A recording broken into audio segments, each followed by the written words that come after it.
الحمد لله رب العالمين والصلاة والسلام على أشرف الأنبياء والمرسلين نبينا محمد وعلى آله وصحبه أجمعين. أما بعد، أعوذ بالله من الشيطان الرجيم.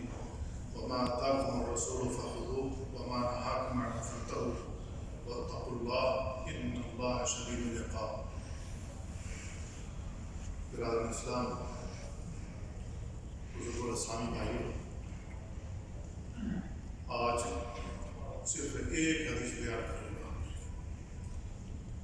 جس میں اللہ کے نبی صلی اللہ علیہ وسلم نے 4 باتیں ارشاد فرمائی ہیں، اور یہ چاروں باتیں انتہائی اہم ہیں۔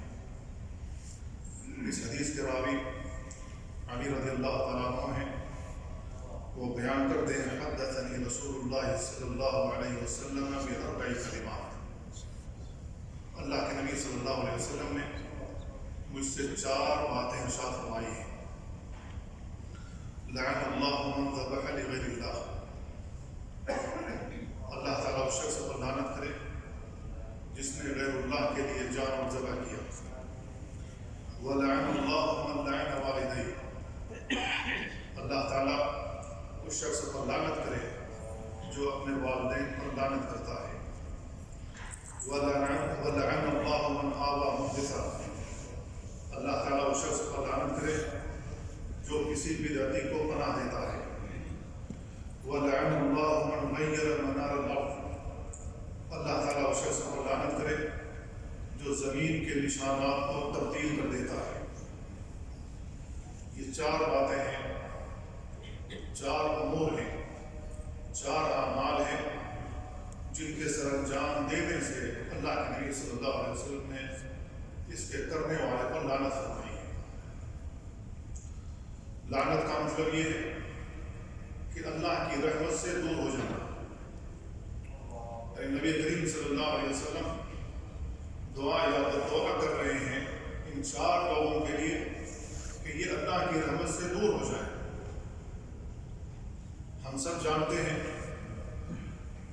کہ اللہ رب العالمین اللہ کے نبی صلی اللہ علیہ وسلم کی دعا بھی قبول فرماتا ہے اور آپ کی بد دعا بھی۔ تو اللہ کے نبی صلی اللہ علیہ وسلم نے ان 4 لوگوں پر بد دعا کی۔ سب سے پہلا وہ شخص جو غیر اللہ کے لیے جانور ذبح کرتا ہے، اس پر لعنت کیوں فرمائی ہے، لعنت کیوں بھیجی ہے؟ اس لیے کہ شرک اکبر ہے۔ قربانی کرنا عبادت ہے۔ اللہ رب العالمین نے ارشاد فرمایا فصل لربک وانحر، اپنے رب کے لیے نماز پڑھیے اور قربانی کیجیے۔ جس طریقے سے نماز پڑھنا عبادت، اسی طریقے سے قربانی کرنا عبادت۔ جس طریقے سے نماز اللہ کی عبادت کے لیے پڑھی جاتی ہے، اسی طریقے سے قربانی بھی اللہ کی عبادت کے لیے کی جائے گی۔ جس طریقے سے نماز اللہ کے علاوہ کسی اور کا تقرب حاصل کرنے کے لیے نہیں پڑھی جا سکتی، اسی طریقے سے یہ قربانی بھی اللہ کے علاوہ کسی اور کا تقرب حاصل کرنے کے لیے نہیں کی جا سکتی۔ کیوں؟ اس لیے کہ عبادت ہے۔ عبادت کیوں ہے؟ اس لیے کہ منحر کو اللہ تعالیٰ نے حذف کیا ہے فصل لے کر۔ تو جس طریقے سے نماز عبادت، اسی طریقے سے منحر کی قربانی کرنا بھی عبادت۔ دوسری آیت میں اللہ تعالیٰ نے بیان فرمایا قل ان صلاتي ونسكي ومحياي ومماتي لله رب العالمين لا شريك له وبذلك امرت وانا اول المسلمين۔ اے نبی، آپ کہتے ہیں کہ ان صلاتي، بے شک میری نماز ہے، ونسكي، میرا ذبیحہ، میرا قربانی کرنا، ومحياي، میرا زندہ رہنا، ومماتي، میرا مرنا، للہ رب العالمین، اللہ رب العالمین کے لیے، لا شریک لہ، جس کا کوئی شریک نہیں ہے۔ تو اس آیت میں بھی اللہ رب العالمین نے لفظ نسک ارشاد فرمایا ہے۔ نسک قربانی کو کہتے ہیں۔ قربانی اللہ رب العالمین کے لیے، للہ رب العالمین، تنہا اللہ رب العالمین کے لیے، لا شریک لہ، جس کا کوئی شریک نہیں ہے۔ تو قربانی تنہا اللہ رب العالمین کے لیے ہوگی، اللہ کا تقرب حاصل کرنے کے لیے کی جائے گی۔ اللہ کے علاوہ کسی اور کا تقرب حاصل کرنے کے لیے قربانی نہیں کی جائے گی۔ اگر کوئی شخص اللہ کے علاوہ کسی اور کا تقرب حاصل کرنے کے لیے قربانی کرتا ہے، چاہے وہ بکرے کی قربانی ہو، مرغے کی ہو، اونٹ کی ہو، گائے کی ہو، دمبے کی ہو، یا بکرے کی، یا کسی اور جانور کی، اگر غیر اللہ کا تقرب حاصل کرنے کے لیے قربانیاں کی جائیں گی تو اللہ کی عبادت میں شرک ہوگا، اور اللہ رب العالمین نے اپنی عبادت میں کسی کو بھی شریک کرنے سے منع فرمایا ہے۔ فمن کان یرجو لقاء ربہ فلیعمل عملا صالحا ولا یشرک بعبادۃ ربہ احدا۔ جو شخص اپنے رب سے ملاقات کی امید رکھتا ہے اسے چاہیے کہ عمل صالح کرے، نیک عمل کرے، ولا یشرک، نہ شرک کرے، بعبادۃ ربہ، اپنے رب کی عبادت میں احدا، کسی کو۔ اللہ تعالیٰ صاف لفظوں میں منع فرما رہا ہے کہ اس کی عبادت میں شریک کیا جائے کسی کو بھی۔ اللہ رب العالمین اس کو نہیں برداشت کرتا کہ اس کی عبادت میں شرک کیا جائے۔ تو جو لوگ اللہ کے علاوہ کسی اور کا تقرب حاصل کرنے کے لیے قربانی پیش کرتے ہیں تو وہ اللہ کی عبادت میں شرک کر رہے ہیں۔ اب لوگ غیر اللہ کا تقرب حاصل کرنے کے لیے کیوں قربانیاں پیش کرتے ہیں؟ مرغے کی، گائے کی، بکرے کی کیوں کرتے ہیں؟ دو وجوہات ہو سکتے ہیں۔ یا تو ان کو کچھ چیزوں کی احتیاج اور ضرورت ہے، اپنی ضروریات پوری کرنے کے لیے مخصوص جگہوں پر جاتے ہیں اور ان کا تقرب حاصل کرنے کے لیے بکرے کو ذبح کرتے ہیں، مرغے کو ذبح کرتے ہیں تاکہ یہ خوش ہو جائیں، پھر اس کے بعد اپنی جو حاجات اور ضروریات ہیں ان سے کہیں گے، یہ اللہ تک پہنچائیں گے اور اللہ سے لے کر ہمیں دے دیں گے اپنی ضروریات کے لیے۔ یا یہ کہ اپنے اوپر مصائب ہیں، پریشانیاں ہیں، آلام ہیں، ان آلام، مصائب اور پریشانیوں سے چھٹکارا حاصل کرنے کے لیے ہم غیر اللہ کا تقرب حاصل کرنے کے لیے یہ قربانیاں پیش کرتے ہیں، تاکہ ہم اپنے دکھڑے ان کو سنائیں گے، اپنی پریشانیاں ان سے گائیں گے، یہ اللہ تک پہنچے ہوئے لوگ ہیں، یہ ہماری پریشانیاں اللہ سے بیان کریں گے، اللہ رحم کرے گا اور ہم کو ان بیماریوں سے، ان پریشانیوں سے، ان آلام سے، ان مصائب سے چھٹکارا حاصل کرے گا۔ یہی دو وجوہات ہیں جس کی بنیاد پر لوگ قربانیاں کرتے ہیں غیر اللہ کا تقرب حاصل کرنے کے لیے۔ اب یہ اللہ رب العالمین کی عبادت میں شرک ہے۔ لوگوں کو نہیں معلوم ہے کہ یہ قربانی عبادت ہے، جن کا تقرب حاصل کرنے کے لیے یہ قربانیاں پیش کر رہے ہیں، اللہ رب العالمین کی عبادت میں شرک کر رہے ہیں۔ اگر مسلمانوں کو یہ معلوم ہوتا تو نہیں کرتے، لیکن مسلمانوں کو معلوم نہیں ہے۔ مسلمانوں کو یہ بھی معلوم نہیں ہے کہ اس فعل پر، اس کام پر رسول اللہ صلی اللہ علیہ وسلم نے لعنت فرمائی ہے۔ اللہ کے نبی صلی اللہ علیہ وسلم کی زبان مبارک سے یہ بد دعا اس شخص کے حق میں جاتی ہے جو غیر اللہ کا تقرب حاصل کرنے کے لیے جانور ذبح کرتا ہے، وہ اللہ کی رحمت سے دور ہو جاتا ہے۔ اب جو شخص شرک میں ملوث ہو گیا وہ اللہ کی رحمت سے دور ہی ہے۔ شیطان نے اس کو اپنے پنجے میں جکڑ رکھا ہے اور کہتا ہے کہ اللہ کے ساتھ شرک کرو، اور اس کے لیے بہانہ بناتا ہے ولیوں کا یا دیگر لوگوں کا۔ تو یہ شیطان کا طریقہ کار ہے، لہذا ہمیں اس سے بچنا چاہیے۔ اب جو جانور غیر اللہ کے تقرب کے لیے قربان کر دیا گیا، کیا اس کا کھانا جائز ہوگا؟ کیا بطور تبرک ہم اس کو استعمال کر سکتے ہیں؟ نہیں کر سکتے، کیونکہ اللہ رب العالمین نے ایسے جانور کو حرام قرار دیا ہے۔ حرمت علیکم المیتۃ والدم ولحم الخنزیر وما اہل بہ لغیر اللہ۔ اللہ تعالیٰ نے تم پر حرام کیا ہے مردار کو۔ حرمت علیکم المیتۃ والدم، بتا ہوا خون حرام کیا، ولحم الخنزیر، خنزیر کا گوشت حرام کیا، وما اہل بہ لغیر اللہ، جو غیر اللہ کے لیے چڑھا دیا گیا، قربان کر دیا گیا، اس کے نام پر ذبح کر دیا گیا، اس کا تقرب حاصل کرنے کے لیے ذبح کیا گیا، اللہ تعالیٰ نے اس کو حرام کیا۔ یہ خنزیر کے گوشت سے بھی زیادہ حرام ہے جو غیر اللہ کے تقرب حاصل کرنے کے لیے قربان کیا گیا ہے یا اس پر چڑھایا گیا ہے۔ خنزیر کے گوشت کو اللہ تعالیٰ نے صرف حرام کہا ہے، وما اہل بہ لغیر اللہ کو بھی اللہ تعالیٰ نے حرام کہا ہے، لیکن یہ خنزیر کے گوشت سے بھی زیادہ غلیظ اس وجہ سے کہ اس کے ساتھ شرک کا لاحقہ لگا ہوا ہے۔ خنزیر کے گوشت کے ساتھ شرک کا لاحقہ نہیں ہے، تو یہ خنزیر کے گوشت سے بھی زیادہ غلیظ چیز ہے جو انسان کھا رہا ہے، چاہے غیر اللہ کا تقرب حاصل کرنے کے لیے کوئی بھی چیز چڑھائی گئی ہو، دیگے ہو، بریانی ہو، مٹھائیاں ہو یا دیگر چیزیں جو بھی چڑھائی گئی اس کا کھانا حرام ہے۔ گویا کہ انسان بریانی نہیں کھاتا، مٹھائیاں نہیں کھاتا، خنزیر کے گوشت سے بھی زیادہ غلیظ چیز کھا رہا ہے۔ دوسری چیز جو رسول اللہ صلی اللہ علیہ وسلم نے بیان فرمائی، لعن اللہ من لعن والدیہ، اللہ تعالیٰ اس شخص پر لعنت کرے جو اپنے والدین پر لعنت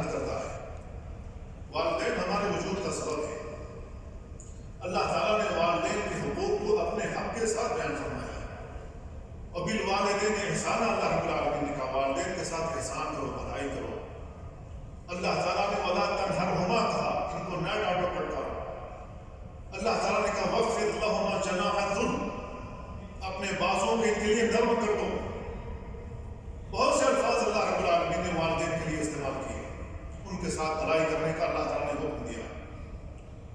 تو انسان کس طریقے سے اپنے والدین پر لعنت کر سکتا ہے کہ یہ اللہ کی رحمت سے دور ہو جائیں؟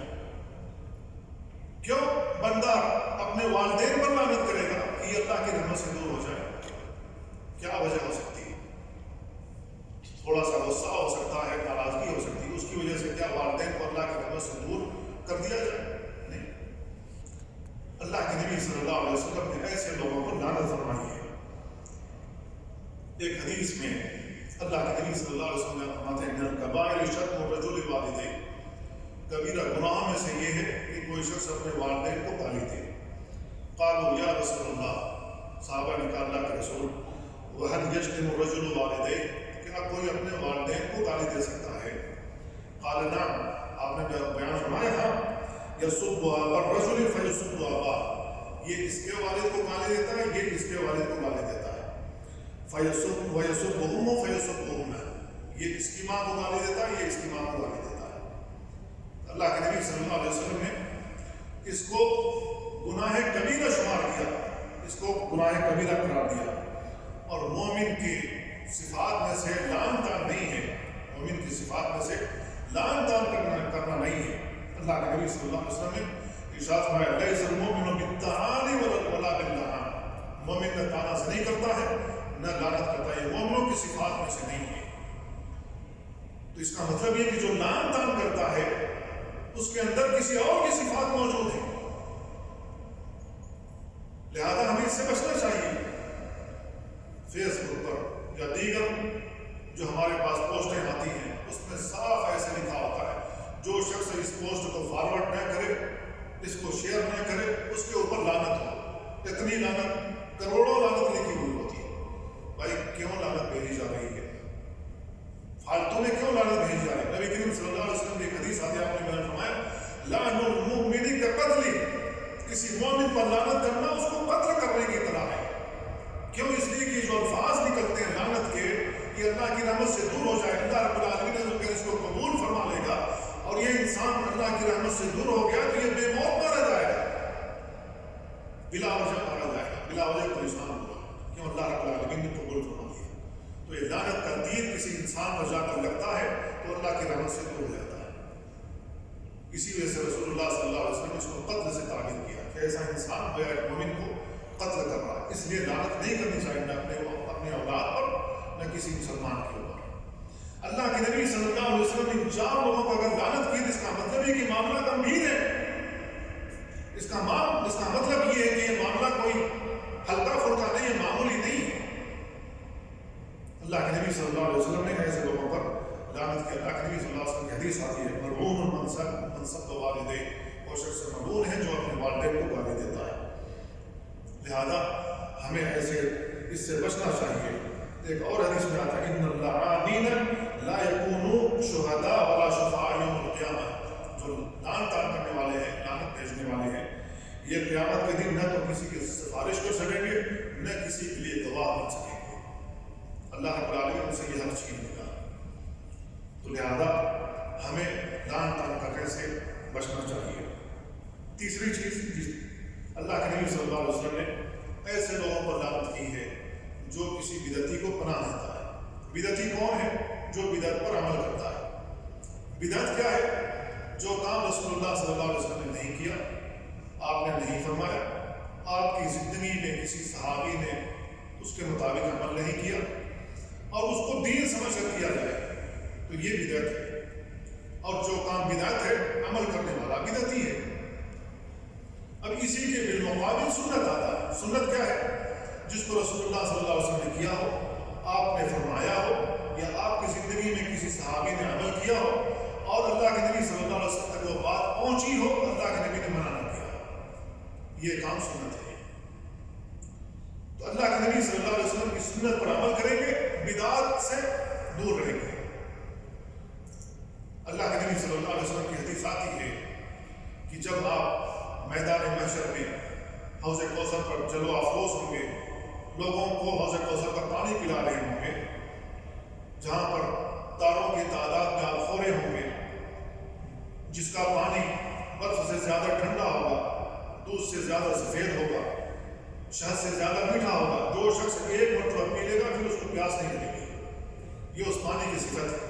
حوض کوثر کے پانی کی یہ صفت اللہ کے نبی صلی اللہ علیہ وسلم بیان فرمایا. اللہ کے نبی صلی اللہ علیہ وسلم دیکھیں گے کچھ لوگ جا رہے ہیں پانی پینے کے لیے، لیکن فرشتے ان کو مار کر بھگا رہے ہیں، دور کر رہے ہیں.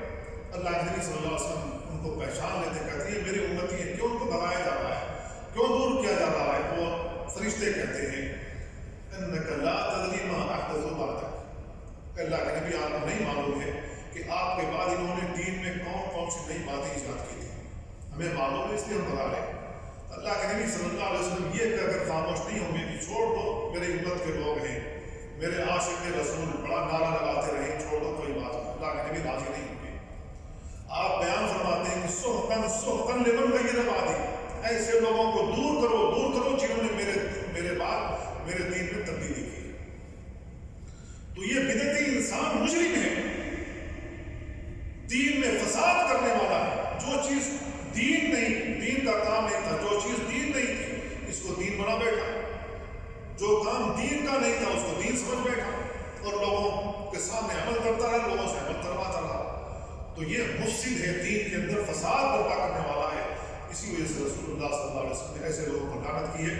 ایسے لوگوں کو پناہ نہیں دی جائے گی. جو شخص پناہ دے گا، اللہ کے نبی صلی اللہ علیہ وسلم نے ایسے لوگوں پر لعنت کی. تو چاہے تنظیمیں ہوں جو بدعات و خرافات پھیلاتے ہیں، چاہے وہ تنظیمیں ہوں، ان تنظیموں کے ساتھ بھی کوئی معاملت نہیں کی جائے گی کسی بھی قسم کی، اور نہ ہی ان کو پناہ دیا جائے گا.